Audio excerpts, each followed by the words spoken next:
오늘 이 이야기가 당신에게 도달했다면 거기에는 이유가 있습니다. 이 편지가 당신에게 닿을 때 부디 눈으로만 읽지 마시고 마음의 문을 살짝 열어두시길 바랍니다. 어쩌면 지금 이 순간에도 당신은 홀로 있을지 모릅니다. 모두가 잠든 밤, 혹은 사람들 틈에 있어도 유독 조용해지는 그 순간의 말입니다. 한 가지 여쭤보고 싶습니다. 세상과 다르다는 느낌 말고 훨씬 더 은밀하고 훨씬 더 아픈 종류의 다름을 느껴본 적이 있습니까? 당신의 피를 나눈 사람들, 같은 밥상에서 자란 사람들 사이에서조차 이해받지 못한다는 그 느낌 말입니다. 부모님과 형제자매의 얼굴을 바라보면서 그들이 결코 잡아낼 수 없는 어떤 주파수에 당신 혼자 맞춰져 있다고 느낀 적이 있습니까? 저는 오래전 한 에세이에서 인간의 마음속에 있는 어떤 그리움에 대해 쓴 적이 있습니다. 저는 그것을 기쁨이라 불렀습니다. 이름 붙일 수 없는 무언가를 향한 갈증, 마치 잘못된 세상에 떨어진 듯한 느낌 말입니다. 저는 그 갈증이 결함이 아니라 우리의 진짜 고향이 다른 곳에 있음을 알려주는 이정표라고 믿었습니다. 오늘 저는 이 생각을 당신의 가장 사적인 공간, 곧 당신의 가족이라는 울타리 안으로 가져가 보고 싶습니다. 만약 당신이 가족 안에서 느끼는 그 낯섦이 무언가 잘못되었다는 신호가 아니라 정반대라면 어떻습니까? 하나님께서 당신 안에 특별하고 목적이 담긴 무언가를 심어두셨다는 증거라면 말입니다. 성경은 이 낯섦을 요셉의 이야기를 통해 아주 생생하게 보여줍니다. 창세기는 야곱이 다른 아들들보다 요셉을 유독 아꼈고 그에게 화려한 채색 옷을 지어 주었다고 전합니다. 그런데 그 특별한 사랑의 결과가 무엇이었습니까? 성경은 감추지 않고 말합니다. 형들이 아버지가 자신들보다 요셉을 더 사랑함을 보고 그를 미워하여 그에게 평안히 말을 건넬 수조차 없었다고 말입니다. 하나님의 눈에 든 사람이 항상 가족의 박수를 받는 것은 아닙니다. 오히려 고립과 적대를 부를 때가 더 많습니다. 혹시 당신이 가족 안에서 겪는 그 오해가 하나님이 당신을 외면하셨다는 증거가 아니라 그분의 손길이 당신 위에 있다는 가장 확실한 표지는 아닐까요? 이 다름은 대개 요란하게 등장하지 않습니다. 그것은 어린 시절부터 조용히 낮은 목소리로 당신 영혼에 말을 걸어왔을 것입니다. 첫째로, 그것은 남달리 예민한 영적 감각으로 나타납니다.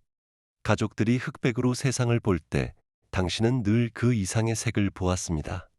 어떤 공간에 들어서면 그곳의 분위기가 느껴졌고, 노을 앞에서 다른 사람들이 그저 시적 감성이라 여기는 그 무언가에서 당신은 하나님의 실제를 감지했습니다. 저는 제 자서전에서 그런 순간들을 기쁨의 찌름이라 불렀습니다. 예기치 않게 찾아와 형언할 수 없는 그리움으로 가슴을 꿰뚫는 초월의 순간들 말입니다. 당신도 그런 순간을 알 것입니다.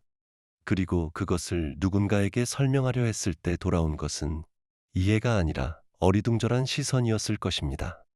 이런 일이 벌어지는 이유는 하나님께서 사람의 잣대와는 전혀 다른 잣대로 일하시기 때문입니다.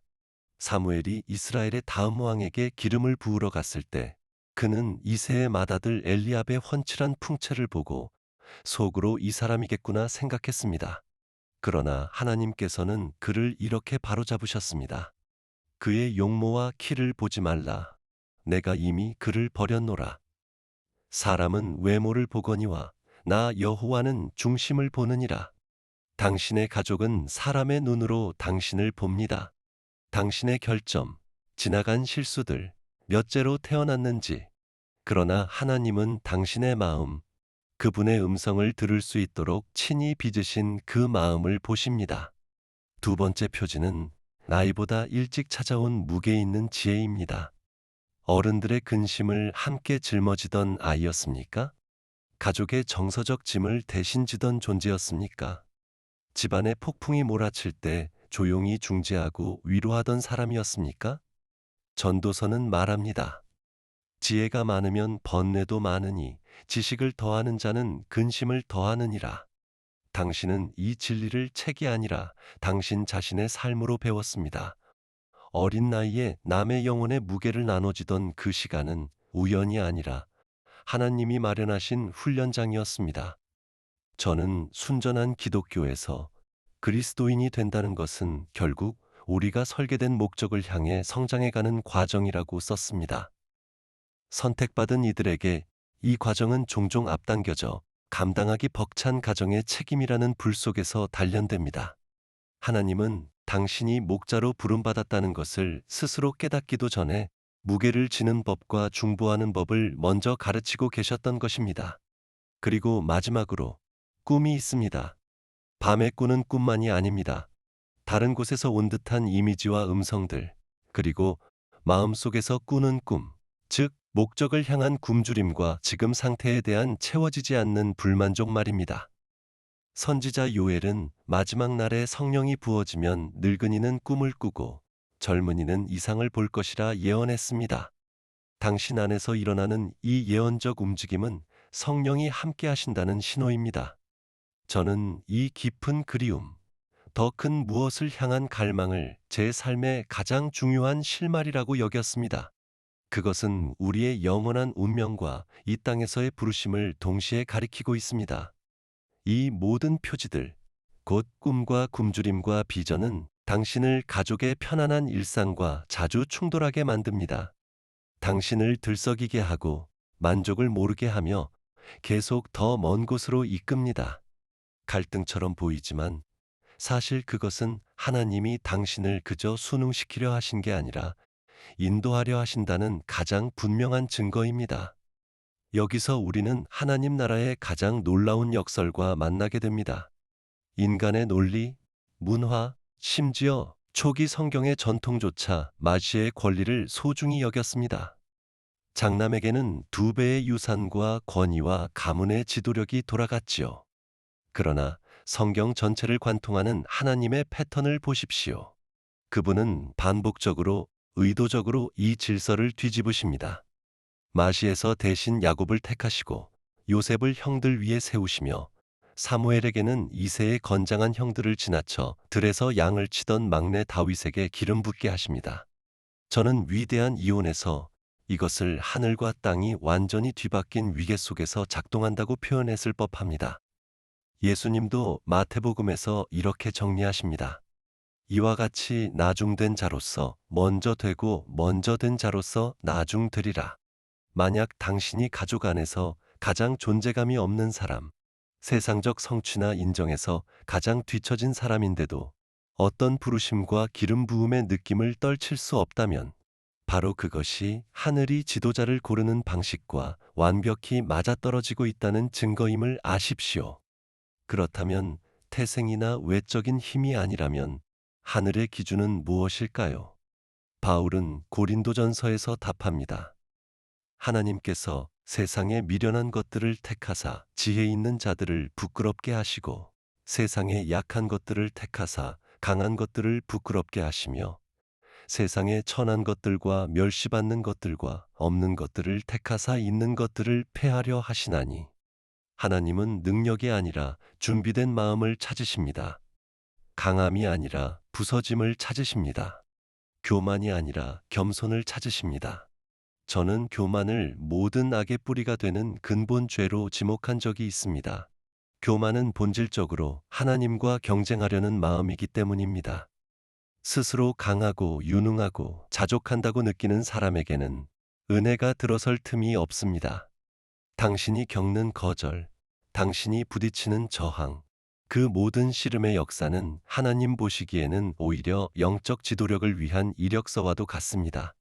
그런데 왜 하필 저항이 이토록 사나울까요? 왜 가장 응원해줘야 할 가족이 종종 가장 큰 걸림돌이 되는 걸까요? 예수님도 이 일을 겪으셨습니다. 마가복음 6장에서 그분이 고향 나사렛 회당에서 가르치실 때 사람들은 처음엔 놀랐지만 곧 이렇게 수군거렸습니다. 이 사람이 마리아의 아들 목수가 아니냐? 야고보와 요셉과 유다와 시몬의 형제가 아니냐? 그 누이들이 우리와 함께 여기 있지 아니하냐? 그리고 성경은 담담히 기록합니다. 그들이 예수를 배척한지라. 그들의 익숙함이 오히려 눈을 가려 함께 자란 목수만 보였을 뿐 그 안에 기름 부음을 알아보지 못한 것입니다. 그때 예수님은 이렇게 답하셨습니다. 선지자가 자기 고향과 자기 친척과 자기 집 외에서는 존경을 받지 못함이 없느니라. 당신이 겪는 거절은 그저 개인적인 감정 싸움이 아닙니다. 그것은 익숙한 질서 속으로 낯선 것이 침입해 들어올 때 자연스레 일어나는 저항입니다. 가족이라는 체계는 정해진 역할과 익숙한 위계 위에서 굴러갑니다. 하나님이 그 질서를 흔드는 사람에게 기름을 부으실 때 그것은 온 체계를 흔드는 위협처럼 느껴지는 것이지요. 사람들은 자신의 가족관과 신앙관을 다시 세우기보다 차라리 그 기름 부음 자체를 부정하는 쪽을 택합니다. 여기서 우리는 중요한 구분을 하나 배워야 합니다. 영적 권위와 직위적 권위는 다르다는 것입니다. 당신의 가족은 당신에 대해 직위적 권위를 가질 수 있습니다. 부모가 자녀에게, 형이 동생에게 갖는 권위처럼 말입니다. 그러나 영적 권위, 곧 기름 부음은 이런 구조를 존중하지 않는 하나님이 주권적으로 주시는 선물입니다. 저는 그 가공할 힘에서 참된 권위는 창조주로부터 흘러나오지만 거짓 권위는 그저 강탈에 불과함을 보여주려 했습니다. 그 완벽한 예가 사무엘이 다윗에게 기름을 부은 사건입니다. 그때 사울은 여전히 이스라엘의 정식 왕이었습니다. 다윗의 기름 부음은 참되었고 그 부르심은 하늘로부터 온 것이었지만 그는 오랜 세월 사울이라는 실패한 직위적 권위 아래에서 견뎌야 했습니다. 그의 영적 권위는 왕좌에서 나온 것이 아니라 하늘에서 직접 온 것이었기 때문입니다. 당신의 권위도 그러합니다. 가족이 당신에게 어떤 직함이나 인정을 붙여주길 기다리지 마십시오. 하나님이 당신에게 부으신 기름 부음, 그것이 곧 당신의 권위이며 이는 당신 가족의 위계도를 포함한 어떤 인간의 조직도보다 위에 있습니다. 그러나 정직해야 하겠지요. 이 선택과 기름 부음에는 대가가 따릅니다. 강단에서는 좀처럼 설교되지 않는 숨겨진 값입니다. 첫 번째 대가는 거룩한 외로움입니다. 선택받은 자의 길은 본질적으로 홀로 걷는 길입니다. 아무도 당신과 함께 내려갈 수 없는 골짜기가 있고 다른 이들에게는 숨쉬기조차 힘든 높은 산이 있습니다. 저 자신도 이를 뼈저리게 겪었습니다. 무신론에서 기독교로 돌아선 뒤 한때 제 명민함을 존중해주던 옥스퍼드의 여러 동료 학자들은 마치 제가 지적으로 열등한 무언가에 물든 것처럼 은근히 거리를 두기 시작했습니다. 저는 동료들 사이에서 이방인이 되었습니다. 그러나 가장 완전한 예는 겟세마네 동산의 우리 주님이십니다. 가장 깊은 고뇌의 시간에 그분은 가장 가까운 벗들, 베드로와 야고보와 요한을 데려가 함께 깨어 있어 달라 하셨지만 그들은 잠들어 있었습니다. 그분의 사명에서 가장 결정적인 순간에 그분은 온전히 혼자였습니다. 당신도 결정적인 순간에는 홀로일 것입니다. 그러나 이 고독은 당신을 무너뜨리기 위함이 아니라 사람의 인정에 기대던 마음을 떼어내고 그분께만 온전히 기대게 만들려는 하나님의 방법입니다. 그 고독의 용광로 속에서 하나님의 임재만이 당신의 유일하고 충분한 벗이 됩니다. 두 번째 대가는 이해받지 못함입니다. 가장 사랑하는 사람들에게조차 참으로 보이거나 이해받지 못하는 좌절이 반복해서 당신 마음을 두드릴 것입니다.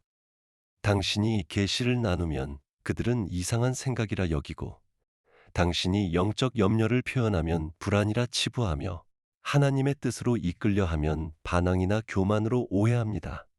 저는 세속화된 세상 속에서 그리스도인이 외계인처럼 느껴진다고 말한 적이 있습니다만 때로 가장 날카로운 소외는 바깥 세상이 아니라 저녁 식탁 위에서 찾아옵니다. 사도 요한은 예수님에 관해 이렇게 썼습니다. 자기 땅에 오매 자기 백성이 영접하지 아니하였으나 하나님의 아들조차 자기 민족과 가족에게서 이것을 겪으셨다면 우리라고 예외일 수 있겠습니까? 그러나 하나님은 이 아픔조차 사용하십니다. 이해받지 못함은 당신을 정죄시키고 더 나은 소통을 가르치며 당신 자신의 동기를 되돌아보게 하고 무엇보다 당신을 온전히 아시는 오직 한 분께로 되돌아가게 합니다. 세 번째 대가는 영적 기대의 무게입니다. 가족이 마지못해서라도 당신의 영적 예민함을 인정하기 시작하면 새로운 짐이 얹힙니다. 이제 당신은 집안의 영적인 사람입니다. 모든 위기, 모든 질문, 모든 급한 기도 요청이 당신에게 몰려옵니다. 늘 흔들림 없는 바위, 늘 하나님의 말씀을 가진 사람이 되어야 한다는 기대가 따라붙습니다. 그것은 엄청난 압력입니다. 바울은 젊은 디모데에게 이렇게 권했습니다. 누구든지 내 연소함을 업신여기지 못하게 하고 오직 말과 행실과 사랑과 믿음과 정절에 있어서 믿는 자에게 본이 되어라. 자신도 씨름하는 와중에 남의 본보기가 되는 일은 지치는 일입니다. 그러나 이 끊임없는 압력이야말로 하나님의 훈련장입니다. 그것은 당신을 근원 가까이 붙어 있게 하고 자신만이 아니라 남을 위해서도 하나님을 찾도록 강요하며 병사에서 지휘관으로 자기 삶뿐 아니라 자기 사람들의 영적 안녕까지 책임지는 자로 성장시킵니다. 그리고 마지막이자 가장 무거운 대가, 강화된 영적 전투입니다. 원수는 하찮은 표적에 최고의 무기를 낭비하지 않습니다. 당신이 중요한 목적을 위해 택함받았다는 사실 자체가 당신을 원수의 레이더에 뚜렷이 잡히는 위치로 밀어넣습니다. 당신이 마주하는 영적 저항, 유혹, 의심과 두려움의 파도, 설명할 수 없는 갈등들은 우연이 아니라 표적을 겨눈 공격입니다. 저는 개종 이후 유혹이 사라지기는커녕 더 정교하고 강해졌다고 솔직히 고백한 바 있습니다. 바울은 에베소서에서 이렇게 상기시킵니다. 우리의 씨름은 혈과 육을 상대하는 것이 아니요 정사와 권세를 상대함이라. 당신이 빛을 나르고 가정의 변화를 이끄는 통로이기에 당신을 포기시키고 부르심을 의심하게 하며 평범함에 안주시키려는 증폭된 영적 저항을 만나게 될 것입니다. 그러나 당신이 이겨내는 매 전투는 개인의 승리를 넘어 세대를 붙잡아온 요새의 붕괴로 이어집니다. 그렇다면 이 모든 대가 속에서 이것이 단지 상상이 아니라는 확신은 어디서 얻을 수 있을까요? 몇 가지 표지가 있습니다. 첫째, 앞서 말씀드린 그 날카로운 영적 감각입니다. 어떤 공간에 들어서면 분위기를 분별하는 능력, 예배 중에 거의 손에 잡힐 듯 하나님의 임재를 느끼는 감각, 영적으로 오염된 대화나 환경에 자연히 거부감이 있는 것 말입니다. 바울은 고린도전서에서 육에 속한 사람은 하나님의 성령의 일들을 받지 아니하나 신령한 자는 모든 것을 판단한다고 말합니다. 이 감각은 짐이 아니라 하나님이 당신의 사역을 위해 마련해 두신 레이더 장치입니다. 둘째, 대속적인 고통에 대한 설명하기 힘든 이끌림입니다. 당신은 우는 자와 함께 우는 사람입니다. 남의 아픔을 마치 자기 것처럼 느낍니다. 하나님의 마음을 아프게 하는 일들에 당신의 마음도 함께 아파옵니다. 낯선 사람을 위해서도 기도하고 벗과 가족의 짐을 대신 짊어지는 자신을 발견합니다. 저는 고통의 문제에서 고통이 오히려 우리를 하나님께 가까이 이끌 수 있음을 살펴보았습니다만 여기엔 더 깊은 차원이 있습니다. 바울은 골로새서에서 이렇게 선언합니다. 나는 이제 너희를 위하여 받는 괴로움을 기뻐하고 그리스도의 남은 고난을 그의 몸된 교회를 위하여 내 육체에 채우노라. 남을 위해 틈에 서서 그 고통을 함께 느끼려는 중보의 마음. 그것은 강단에서든 거실에서든 목양의 부름을 받은 사람에게 남는 지울 수 없는 흔적입니다. 셋째, 초자연적 계시와 확증입니다. 하나님은 험난한 길로 부르시면서 그 길 위에 확증의 표지도 함께 심어두십니다. 요셉의 꿈을 떠올려 보십시오. 다윗이 기름 부음을 받던 그 예언적 사건을 떠올려 보십시오. 하나님은 오늘도 꿈과 환상, 다른 이의 예언적인 말, 그리고 우연이라 부르기엔 지나치게 정확한 신적 우연을 통해 말씀하십니다. 저는 하나님이 우리 각자의 성품과 마음의 결에 맞춰 다양한 방식으로 말씀하신다고 믿었습니다. 만약 결정적인 순간마다 이런 확증을 받아온 역사가 당신에게 있다면 이것이 모든 사람에게 흔한 일이 아니라 하나님이 자신의 택한 자들을 인도하시는 고유한 패턴임을 아십시오.